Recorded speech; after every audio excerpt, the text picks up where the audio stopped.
Sharon was not pleased. Actually, she was furious. Furious with me, her husband, Frank Miller. How did I discern her ire? It's straightforward.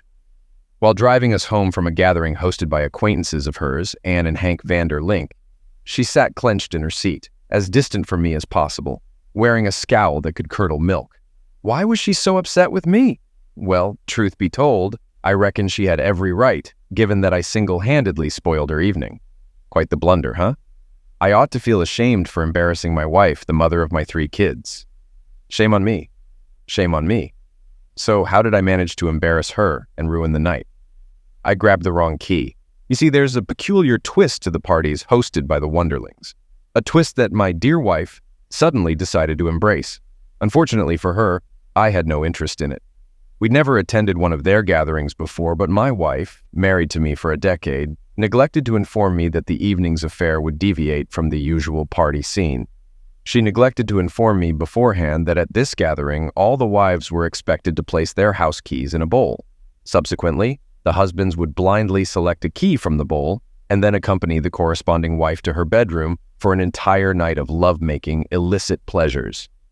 As the party drew to a close and I suddenly grasped the nature of the event, I nearly lost my mind. I've never been so furious with Sharon. I seized her hand and pulled her into the kitchen. "Did you have prior knowledge of how this party would conclude?" I demanded. She met my gaze with a smirk. "Yes. And you didn't see fit to inform me of this crucial detail beforehand?" "No, because I knew you wouldn't consent if given the choice." "You're absolutely right. I won't consent to this, and I always have a choice. Let's depart from here. We can't leave now. It would be impolite. You'd place me in an uncomfortable situation. Furthermore, it's just for one night. It could inject some excitement back into our marriage. I can do without this type of excitement. Let's apologize and leave." "We truly need a bit of excitement, Frank." "I only need a bit of excitement for one night. I want to feel desired, not solely as a wife and mother. It's just one night and it won't happen again. Plus, I already dropped our house key in the bowl, so we're committed," she reasoned. "It's not too late. Look at me," I retorted. Taking her hand, I practically dragged her back to the living room where everyone gathered around a bowl of keys, ready to pick their partner for the night. Sharon resisted, trying to break free from my grasp. Relinquishing my hold, I approached the bowl and declared, "I wasn't briefed on this aspect of the evening's festivities, and I won't share my wife with any of you." Digging through the bowl, I located the key to our house, distinguished by its red plastic cover. Extracting it, I addressed the astonished partygoers. "As I said, I wasn't informed of the party's rules beforehand. I don't condone infidelity, and my marriage vows are sacred." Though there were murmurs of discontent and a few scowling faces, I remained resolute. Turning to my wife, who was visibly furious, I issued an ultimatum. "Sharon, you have a choice, but you must decide now. Come with me and forget this madness, or stay and never return home. I'm leaving." All eyes shifted to my wife, her face now flushed with embarrassment. For a moment, she appeared defiant. "I apologize for my husband's behavior," she addressed the group. "I'd prefer to stay, but given the circumstances, it's best if I leave." Reluctantly and angrily, she followed me to the car. "You're insufferable and selfish," she lashed out as we left. "How could you embarrass me like that in front of everyone? We'll never be invited back." "Embarrass you? What about how you embarrassed me by not telling me about your plan to sleep with another man tonight?" "Well, you could pick one of the other wives, and we could both enjoy ourselves." "I don't desire another woman, Sharon. I reserve this lovemaking activity exclusively for my wife. And I'm quite dismayed to discover, after a decade of marriage, that you want to share your bed with another man." "It would only be once, Frank. Out of all the countless nights we've shared and will continue to share, you're proposing just one night with someone else? It's not a minor request, especially considering I've been a faithful husband for the past 10 years. In truth, Sharon, this is a significant request. I can't believe what I'm hearing." "But it means so much to you, doesn't it?" "Yes, Frank, it does. I've been anticipating this for weeks. A night where I'm not just a wife and mother, but a woman experiencing adventure, feeling cherished, and indulging in a few hours of closeness with another man." "So it's your only opportunity to have coition with someone other than your husband?" "Yes, I suppose." I slammed on the brakes, executed a 180-degree turn in the middle of the street, and sped back toward the Vander Links' house, tires squealing. Sharon let out a squeal as I made an exclamation. "What are you thinking, Frank? If sleeping with another man for one night is that important to you, then go ahead and do it, Sharon. I halted in front of their house, noticing all the other cars still parked there. It seemed there was still time for you to join in. So go ahead, step out. Have a good time tonight. Find some stranger to satisfy you in ways I evidently can't. Frank, this is just an adventure, something different. Your performance is always perfect and you know how to please me. But I can't go to them alone. We both have to participate. Each of us has to spend the night with a new partner. I've already told you, I want no part in this. Sharon, I've never been unfaithful to you and I won't sleep with another woman until our marriage is over. What does that mean? It means exactly what I said.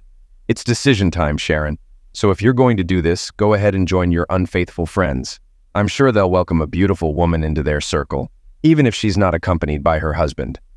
Sharon reached for the doorknob but hesitated. I could see her contemplating. Could you pick me up in the morning, Frank? Wherever I end up, I'll call you and let you know. It would mean a lot to me. No chance. But I'm sure your new lover will be happy to take you wherever after spending the night with you. It sounds awful when you put it like that, Frank. He won't be my lover. He'll simply be someone new, a one-night experience, that's all. I love you, Frank. You're the only man I've ever loved or will ever love. Do you truly believe that? You can't claim to love me and then go through with this plan. Let me clarify. You're just seeking a new carnal encounter, right? Consequently, another man will potentially impregnate you. That's crude, Frank. You know I'm on birth control, so that's not a concern. He won't get me pregnant. But yes, just one night with someone new. It'll be thrilling. Have you ever wondered what it's like to explore someone new lovemaking? Just a new experience, new sensations, everything fresh and different. Just wait and see. Our closeness will be better than ever. Well, enjoy your time with the new guy and the new sensations. Sharon, I hope you're aware of what you're doing. It's only one night, Frank. It's not a big deal. Even a second would be too much. We have our entire future together. If you do this, we won't have anything left. I'm pleading with you, Sharon. Please don't do this. You're overreacting, Frank. And I'm sticking to my decision. You won't ruin my night. I want to experience something new. And you can't stop me. I'm going through with it and you'll just have to accept it. Do you understand?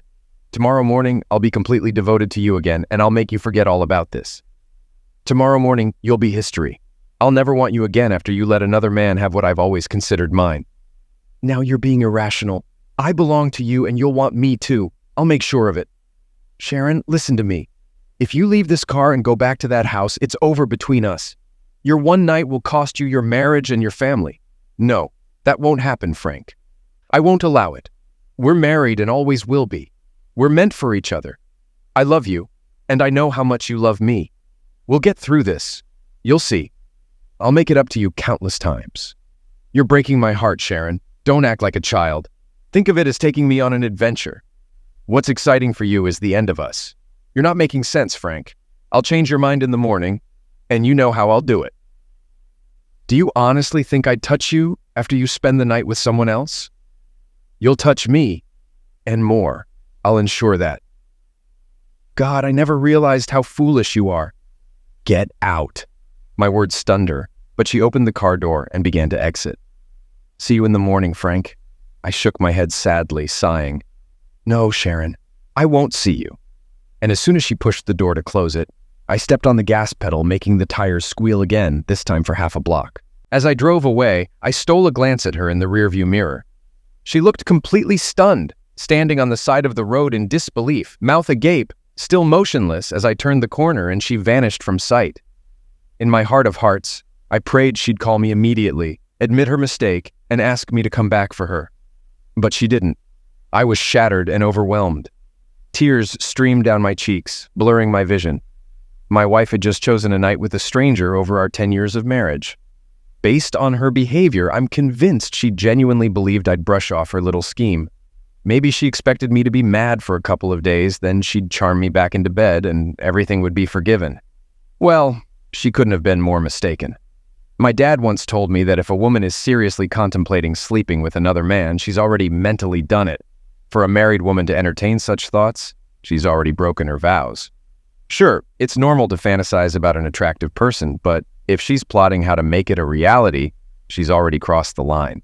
As painful as this realization is, it's shattered our marriage and it's time to move forward. The real tragedy in all of this is our 3 children. 9-year-old Jocelyn, 8-year-old Rebecca Ann, and 4-year-old Frank Jr. How can I bear to be without them every day? But I can't let Sharon's actions go without serious consequences. The kids were at my mother's for the weekend, giving me time to plan my next moves. I drove around aimlessly for half an hour, still holding out hope that Sharon would call for a ride. But it became clear she'd made her decision. Finally, I settled on my initial plan and headed home. Upon pulling into the driveway, my cell phone rang and I hoped it was her, urging me to pick her up. However, the caller ID revealed it wasn't Sharon. Despite this, I answered the call. In the background, the sounds of music and laughter from the party resonated, and a man spoke. "Frank, buddy, it's Rick Wilson from the party you left. Your wife gave me your number, hoping I could talk some sense into you. She's eager for tonight's events. That's all she's saying. You're one lucky guy. Every guy here hopes to get her key. She's insisting someone will have an unforgettable night, and she wants you to be a part of it. It's getting heated here. Everyone's eager to see who they'll be spending the night with. You still have time to come back and pick a key. There are some attractive women here ready to show you a good time tonight. Screw you, Rick Wilson, you manipulative fool. And everyone at your party can go to hell with you, including my unfaithful wife. I hope you all meet a horrible fate." I hung up and staggered into the house. In less than 20 minutes, I packed 2 suitcases with enough clothes for a week or two. Grabbing my laptop and shaving kit, I loaded everything into the car.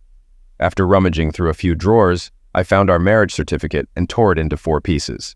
Then, I retrieved a hammer from my wedding ring.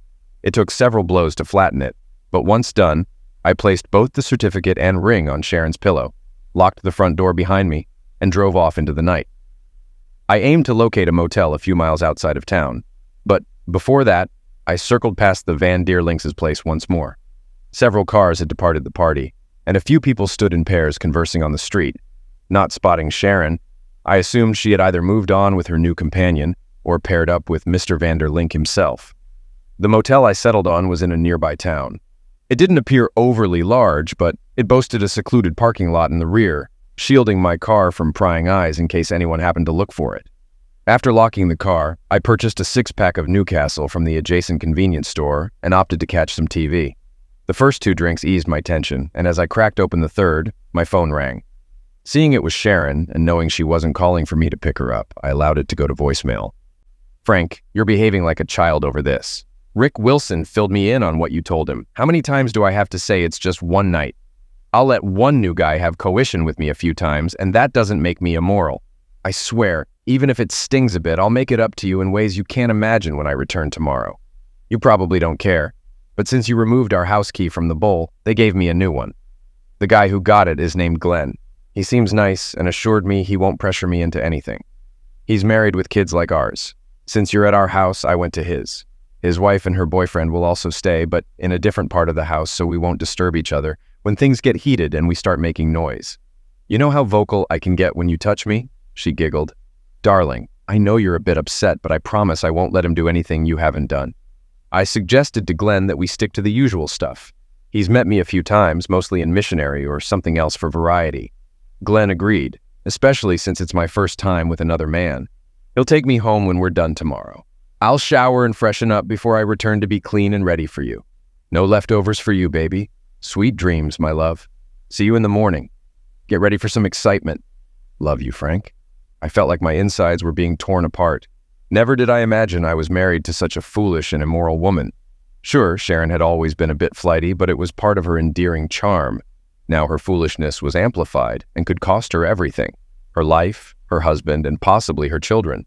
She couldn't comprehend that I wouldn't forgive her after she let another man have her and flaunted it in my face. I'm sure everyone at the party had a good laugh at my expense. I was furious, wounded, and utterly humiliated. But my wife didn't care. I knew I should have ignored her message, but I couldn't resist. I dialed her number, and she answered on the 3rd ring. "Hey, honey. Glenn and I just got into bed and are getting cozy, so I can't talk for long." "Shut up, Sharon. This is likely the last you'll hear from me. You have no idea what you've done, but you'll soon find out. Enjoy your time with Glenn because the consequences will be more severe than you can imagine. Understand this, Sharon. Once you sleep with Glenn, our marriage is finished. Got it? It's over. I never thought I'd say this, but I hate you more now than I've ever loved you. I can't wait to rid myself of you completely. Expect to hear from my lawyer next week." And with that, I hung up. 30 seconds later, my phone rang. It was her. I let it go to voicemail once more. "Frank," she sounded on the verge of tears. "Why are you doing this? How can you say such things to me? I'm your wife. Can't you just let me have this one night? Glenn and I are just beginning, and now you're ruining everything for me. I don't know if I can fully enjoy being with him the way I want. We're not getting divorced. I'll be home in the morning and we can sort things out. I would come home now, but I promised Glenn I'd be with him tonight. Please understand, I have to do this. He got my key and I promised him he could sleep with me. And he really wants it now. Oh yes, right now, while I'm talking to you, I have to go. Oh God, Glenn is ready. Oh, I love you, Frank. I'll always love you. Please don't say that. When I do this with him, our marriage will end. There's nothing I can do about it, honey. He's already here. Oh God, please. Oh yes, please try to understand." And I heard her whisper to him, "Sleep with me, Glenn. This is my night. See you in the morning, dear." And again, I couldn't resist. I called her back, and this time the phone rang several times before going to voicemail, indicating Glenn already had it. So I left a message. "After hearing your last voicemail, it's clear Glenn already has you, and you love it. You can spend the night with him, feeling all the new sensations he gives you. You've shattered my heart, Sharon, and I'll never forgive you for that. It's good you kept your promise to Glenn, a man you just met, but you couldn't uphold your marriage vows to the man who loved you and stayed faithful for over 10 years. I don't even recognize you anymore. You won't see me in the morning. You may never see me again, but next week you'll be served with divorce papers, and I'll file for infidelity. Now that you're with Glenn, what else did you allow? Only me. You're officially a cheating adulterer. From now on, you can sleep with any man you want as much as you want. But in case you care, you've lost me forever, and I'll definitely keep that promise." Sharon never returned my call. I know how aroused she becomes during coition. She enters a realm where nothing and no one else matters. It's just her and the man she's with. Whether she received my last message or not didn't matter. The damage was irreparable. Our marriage was finished. I couldn't forgive her for treating me with such disrespect, humiliating me, and undermining our marriage. I finished the remainder of the six-pack. I didn't want to spend the night picturing my wife lying undressed in Glenn's bed, the woman who, until tonight, had been exclusively mine. Sharon was vocal during coition, and I was certain she would cry out for Glenn to satisfy her, just as she did with me, and I'm sure she did the same with Glenn. Eventually, the beer took its toll, and I drifted off to sleep, tears still streaming down my face. I woke up about 4 hours later, and reality dawned on me. My once beautiful wife had betrayed me, and I needed to devise a plan to safeguard my children, rid myself of her, and inflict as much misery as possible on those at the party. We reside in Biloxi, Mississippi, a picturesque antebellum area on the Gulf Coast. Given that Mississippi recognizes infidelity as grounds for divorce, I might avoid paying child support and potentially gain custody of my children. I required a skilled attorney, a very capable attorney. I showered, changed clothes, and dialed my mom at 7:30 to brief her on the situation. She was equally stunned by Sharon's actions. With the kids under her care for the weekend, she assured me she wouldn't divulge anything to them. I informed her I'd retrieve them once I had a plan in place. Despite my reluctance, I conceded that Sharon would likely be awarded custody, at least temporarily. I grudgingly acknowledged she had been a devoted mother to our children and a faithful wife to me. However, that perception shifted after last night. Following my conversation with my mom, I made my way to a nearby diner for breakfast. Before I could even park, my phone rang. It was Sharon. Contemplating whether to answer, I opted for voicemail. Strangely, she didn't leave a message but promptly called again.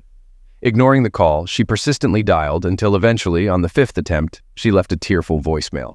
"Frank, please answer the phone. Talk to me, damn it! What do you mean? You might never see me again. And why all this talk about divorce papers? You can't leave me, Frank. I won't allow it. Our 3 precious children need us both. Dear God, Frank, why did you tear up our marriage certificate and discard your wedding ring? How could you? I gave you that ring on our wedding day, and you vowed to wear it forever. It symbolizes our enduring love for each other. I knew you'd be upset with me, but I never imagined you'd go this far. I love you deeply, Frank. I just needed that special night with Glenn. And it was special. He made me feel youthful again. I've already forgotten what it's like to laugh and scream simultaneously, but as wonderful as last night was, you're my man, Frank. My only man. I know how to make it right and dissolve your grievances. Please come home, Frank. Let me show you how much I adore you. Come home and bring me back."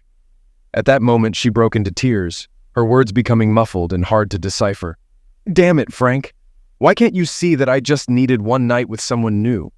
I needed to experience something different with a man who desired me, who craved me. It felt good to know that another man finds me desirable, that he can't wait to have me, to possess me. You don't understand how affirming it is for a woman my age to see a man excited about her and to know she's the reason he desires her. Oh, please, Frank, you have to realize it was only about coition, nothing more. He simply had coition with me. Please, Frank, let's talk. I love you. You and our kids mean everything to me." Her voice wavered as she spoke. "It was just coition, Frank. Oh, God. He only had coition with me a few times. We were just engaging in coition, that's all, Frank." Her sobs persisted until the message concluded. I stood outside the diner, stunned. Had she harbored these thoughts throughout our entire marriage? And now, after 30 years, it all surfaced suddenly. Sharon remained a striking woman. Shoulder-length dark brown hair, light blue eyes, and a stunning figure. While her chest weren't overly large, they weren't small either. And yes, her hips had widened slightly after 3 kids. Still, she continued to attract attention from men wherever she went.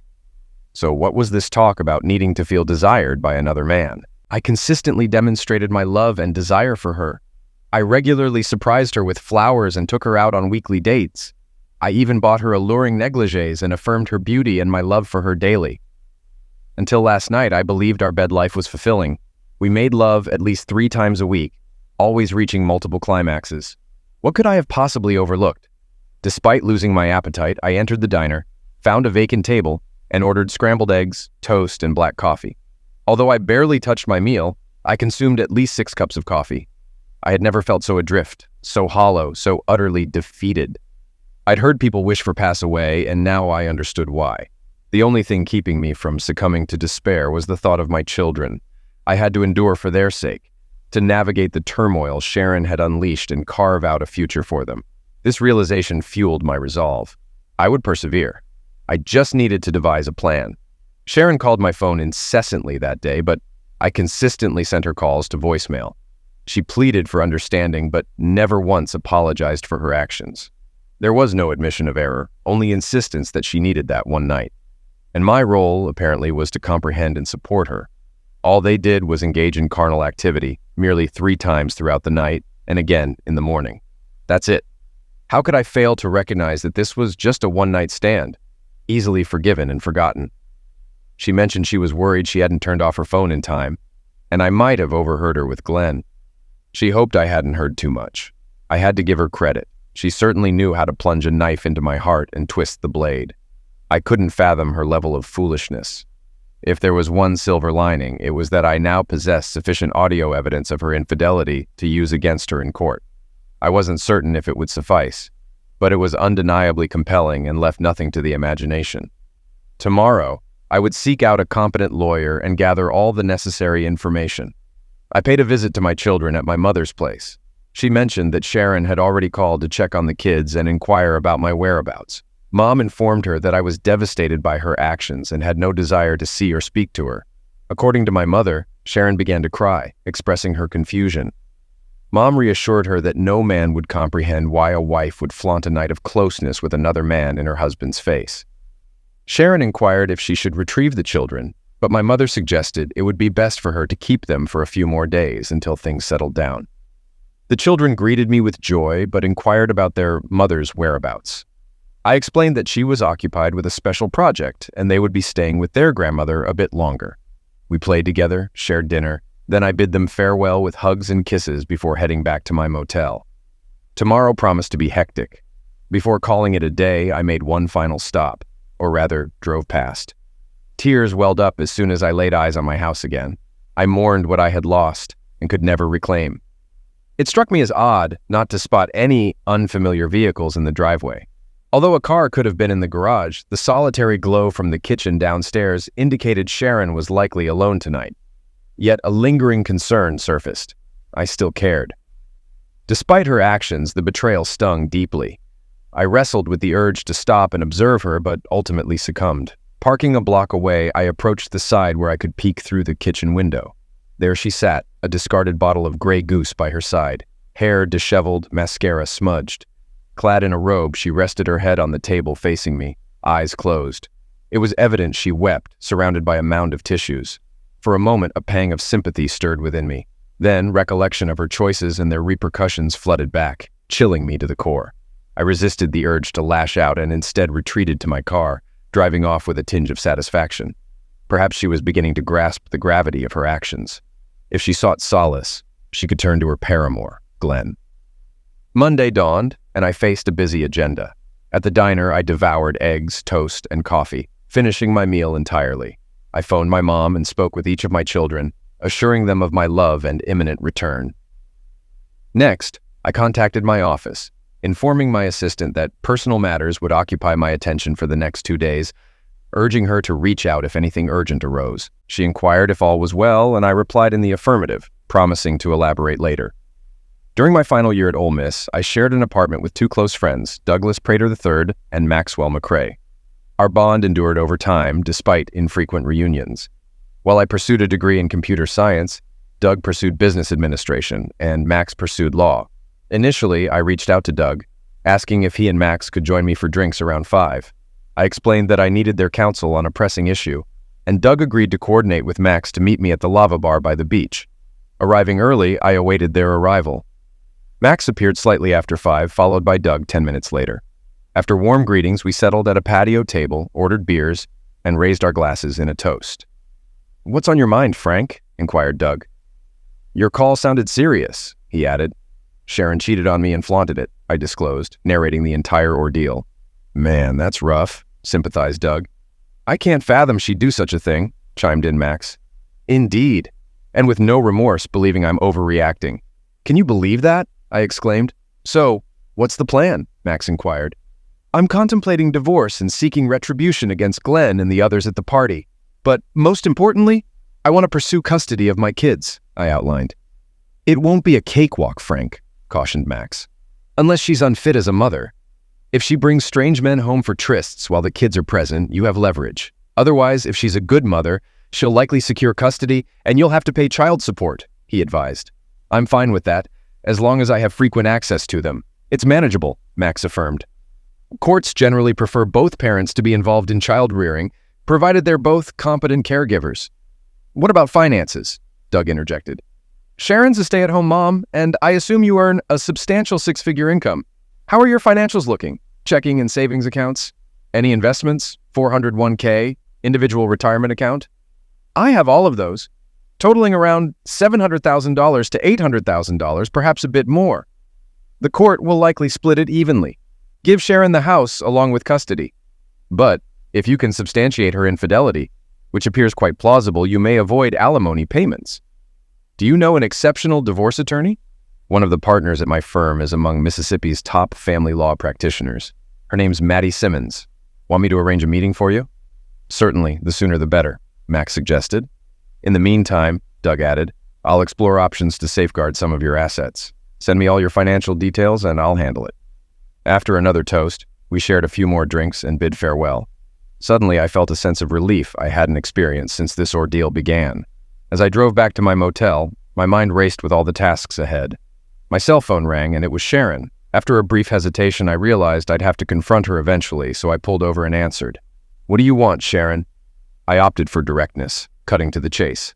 "What do you think I want, Frank? I want my husband to come home where he belongs." I could hear the tears in her voice. "Unfortunately, your little escapade with Glenn, as you termed it, makes it impossible for me to return home." Her sobs filled the silence. "Don't say that, Frank. Don't you dare say that. I spent just one night away from you after 10 years, and that's not grounds for divorce. Think again. Infidelity is certainly grounds for divorce in Mississippi." "Why do you keep calling it cheating? It was just one night with someone new, just a fling." "When a married woman gets involved with someone new, whether it's for one night or 1 second, it's cheating," I said. "I told you that the second you had coition with another man, it would be over between us, and I wasn't kidding." "Oh God, please, Frank, you can't do this to me," Sharon pleaded. "You did this to yourself. Sharon, what the hell happened to you? Are you on hallucinogenic medications? Did you have a mental breakdown, or are you just incredibly stupid?" I asked. "It just seems to me that you were so caught up in the idea of having coition with another man that you didn't care about our children or what I thought or wanted. You just had to do it." Well, guess what? You did it. And now, you're paying the consequences, I continued. I thought we were really happy. Nice house, 3 great kids.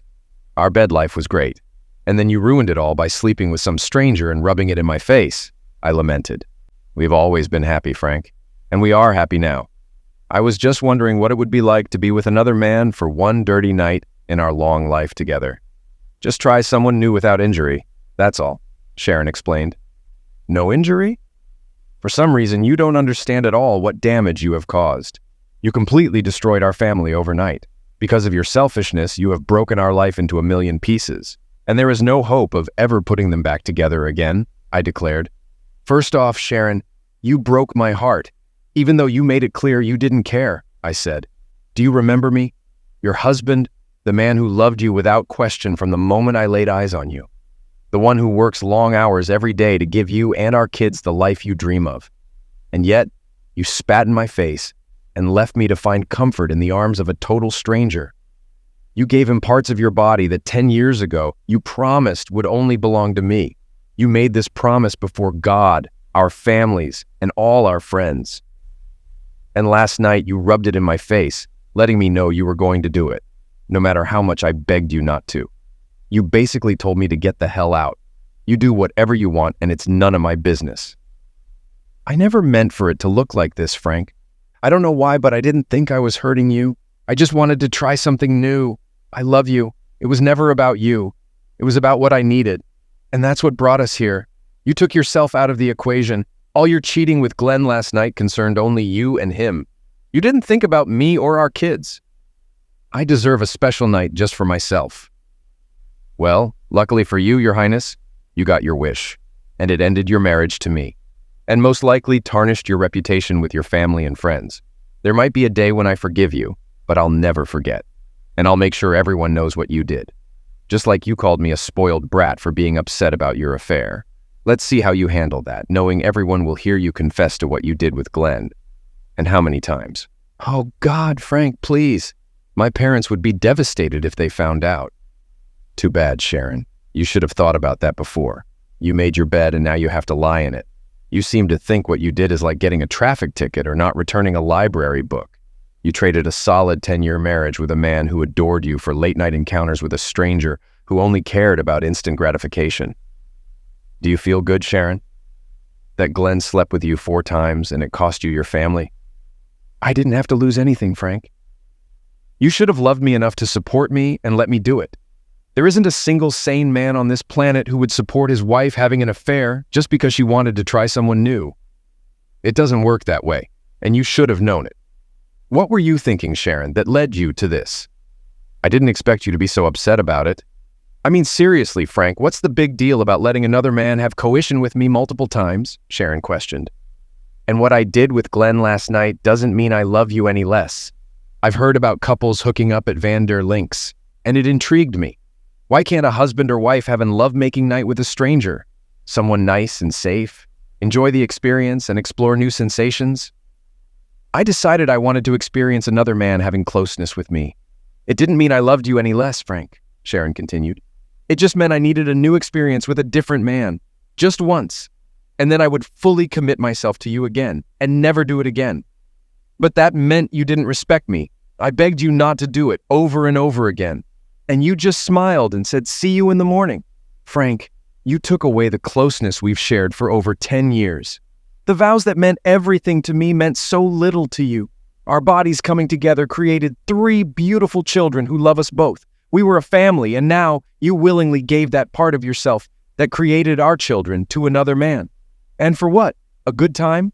A one-night stand? You say it was just one night and I need to accept it and move on, I said angrily.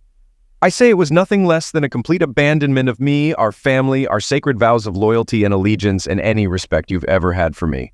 You wanted to be with another man, and you did it. Congratulations. But in doing so, Sharon, you threw away everything you supposedly valued and treasured. Part of me still loves you, but I can never be a part of your life again, I admitted. Damn it, Frank. Why are you so stubborn? Why can't you understand that it was just something I needed and come to terms with it? I'm yours forever. Nothing has changed. Everything's different now, Sharon. You're not just mine anymore. I don't get why you can't see that. I pleaded with you not to do this. I can't forgive and forget.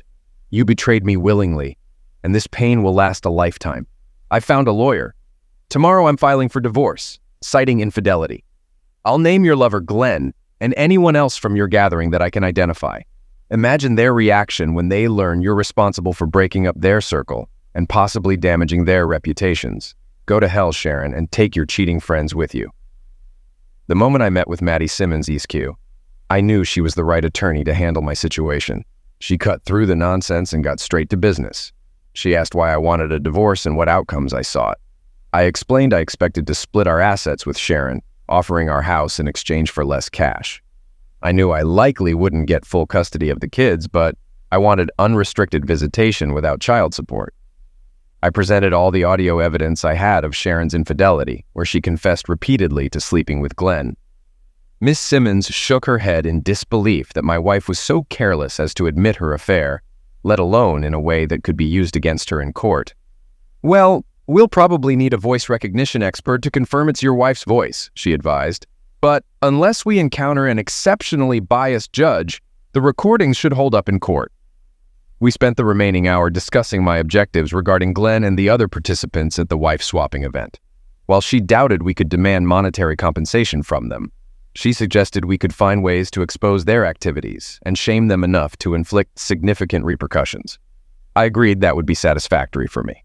After providing a deposit, I requested that Sharon be served promptly. She assured me it wouldn't take long and promised to notify me beforehand. On Tuesday afternoon, I picked up my kids from my mom and took them to Sharon's house. When she greeted us at the door, she hugged and kissed all three of them warmly before reaching out to me. However, I stepped back, causing her to burst into tears and plead with me to stay. I explained that I couldn't, but I thought it would be best for the kids to return home to her. I arranged to pick them up on Friday for the weekend. Sharon appeared to be struggling, and I sympathized with her, but she brought this upon herself. Her distress was no worse than what I was enduring because of her actions. On Wednesday, I returned to work, realizing I couldn't neglect my job. I needed it now more than ever, not only for financial support, but also as a distraction. I believed that if I continued to dwell in the agony and self-pity of Sharon's betrayal, I would eventually lose my sanity, which I couldn't afford for the sake of my children. On Thursday, I met Doug and Max again, this time for dinner at the Oyster House, where I indulged in hand-shucked oysters and a dirty martini. During dinner and drinks, I updated them on my children and the divorce. Doug explored ways to conceal some of my money, and I granted him permission to proceed. Though it wouldn't be much, it would be beneficial in the long run. We devised a relatively simple plan to disrupt the wife-swapping club without risking accusations of slander. Max had a friend who worked as a reporter for the Biloxi Sun-Herald. He was confident that if I provided him with the location of Vanderlink's house and the approximate meeting time of the wife-swapping group, he could uncover the identities of some participants. He planned to write an editorial exposing the Biloxi wife-swapping scene as larger than believed, publishing photos of couples coming and going, hinting at the involvement of certain businesses without naming names. This would likely incite the religious majority to raise objections, causing trouble for the entire group. I gave Max what little information I had, and he said he would begin with that. With optimistic words, we shook hands and parted until next time. My weekend with the kids was delightful. We went shopping for new clothes, visited Disney's Grand 18 movie theater in D'Iberville, and spent the day at the beach, swimming and playing frisbee. My children were my top priority, and I swore I would never leave them. On Monday morning, Max called me. A friend of his from the newspaper had embraced the story idea and was working on capturing photos of couples entering Vanderlinks and emerging with new partners. Although faces would be blurred, people aren't foolish, and in a city this size, it wouldn't take long for the moral majority to piece it together. If all went well, it could become a front-page story. Later this week, I'll keep my fingers crossed. Sharon persistently called me, pleading for me to return home, promising to do anything to make me forget about her actions. However, she never apologized or acknowledged her mistake. On Wednesday, my lawyer informed me that Sharon would be served with divorce papers at our home on Friday morning. Shortly after, Doug revealed he had found a way to conceal about a third of my money by putting it in my children's names. Then, Max called, informing me that his friend from the newspaper discovered that the wife-swapping meeting planned to gather again Friday night at Vanderlink's. He intended to stake out the location and photograph everyone coming and going. He also wanted to interview me about the party, with the article scheduled to appear in the paper next week. I felt a sense of relief I hadn't experienced in a while. Friday arrived, and I anticipated Sharon's call after she received the divorce papers. As expected, my lawyer called around 2:30 to confirm she had been served. Within minutes, Sharon called, her tone far from friendly. "Hi, Sharon. How are you?" "What did you do, Frank?" she demanded. "I filed for divorce, Sharon, as I said I would," I responded calmly. "And I told you there will be no divorce. You've reported me for treason. Spending one night with another man isn't cheating, Frank," she retorted tearfully. "I have to disagree, Sharon. Having lovemaking relations with someone other than your spouse is infidelity in Mississippi," I stated firmly. Her voice cracked as she cried, "Why are you so angry with me, Frank? I love you. Glenn and I had an affair, that's all." "My mistake, Sharon. How could I have misunderstood that having coition with someone other than your spouse wasn't cheating? It's over, Sharon. I warned you repeatedly and begged you not to, but you did it anyway, and now you'll face the consequences.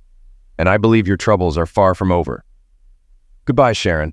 I wish you a happy life," I concluded, ending the call.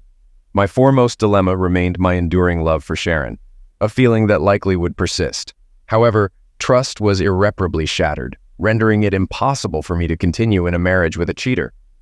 Though I knew I should avoid Vanderlink's Friday night gathering, I couldn't resist the temptation to drive by, just to glimpse what was happening. Plus, I wanted to check if Sharon's car was present, even though I suspected she would skip the event. To my relief, her car was nowhere in sight. Yet she could have arrived with someone else. True, the club typically permitted only couples, but they made an exception for her once before. Who's to say they wouldn't do so again? Across the street, a van was parked, likely housing the reporter. I silently wished him luck in exposing their misdeeds. Soon afterward, Max's journalist friend contacted me for details, which I readily provided. He disclosed capturing over 100 photographs and recognizing more than a dozen couples, all respected citizens of the city. Oddly, it appeared that the same couples were not consistently entering and exiting the house. 2 hours later, Max furnished him with a photo of my wife to aid in identification, confirming she wasn't among the participants. He requested my account of the key party's inner workings, particularly regarding how keys were deposited into a large bowl. Though I hadn't witnessed the subsequent key selection firsthand, I gleaned a clear understanding from Sharon's account and eavesdropping on other couples discussing past experiences. Before concluding, he sought permission to indirectly reference first-hand knowledge of a marriage ruined by such parties, leading to children suffering due to divorce. I encouraged him to proceed until names were called. The article surfaced in the Sunday edition of the newspaper, triggering widespread outrage. Not only did it grace the front page with a large photo of couples entering and exiting, their faces obscured, but a dozen additional images sprawled across 4 more pages. Despite efforts to conceal identities, many participants were easily recognizable by their vehicles and attire. It was essentially Biloxi's elite. By Monday, the entire city buzzed with discussions about the exposé and the scandalous parties. Numerous priests aired grievances in radio and TV interviews, decrying the moral decline within their Christian community, while civic leaders denounced the city's tarnished reputation. Lawsuits and counterclaims ensued, to no avail. Repercussions included prominent companies losing clients, and multiple couples ending up in divorce court. For me, it was a humorous form of retribution for the agony endured from losing my wife and family. Even if some recognized my humiliation as a betrayed man, I remained indifferent. Revenge was all that mattered. Sharon persistently attempted to reconcile for months, but her efforts were futile. The divorce finalized, granting me joint custody of our children. During my custody months, she had them on weekends and vice versa. It wasn't ideal, but we managed. Since Sharon didn't contest any aspect of the divorce, I spared her the embarrassment of sharing the audio confession of her infidelity with her family or friends. As for the couples involved in the key parties, some divorced and relocated, while others simply vanished.